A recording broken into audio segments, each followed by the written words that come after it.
You ask Tiger to solve. This deals with linear equations with one unknown. The final result is x equals -7/3.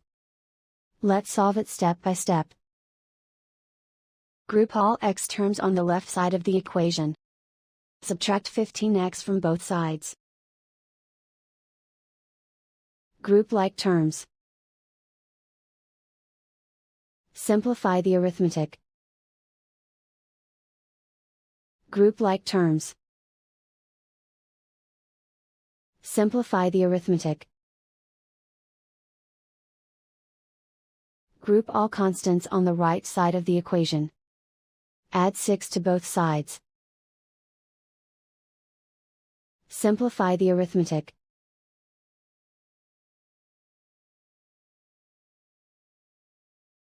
Isolate the x. Divide both sides by -9. Cancel out the negatives. Simplify the fraction. Simplify the arithmetic. Find the greatest common factor of the numerator and denominator.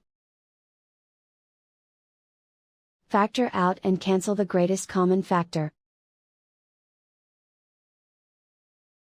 And so the final result is x equals -7/3.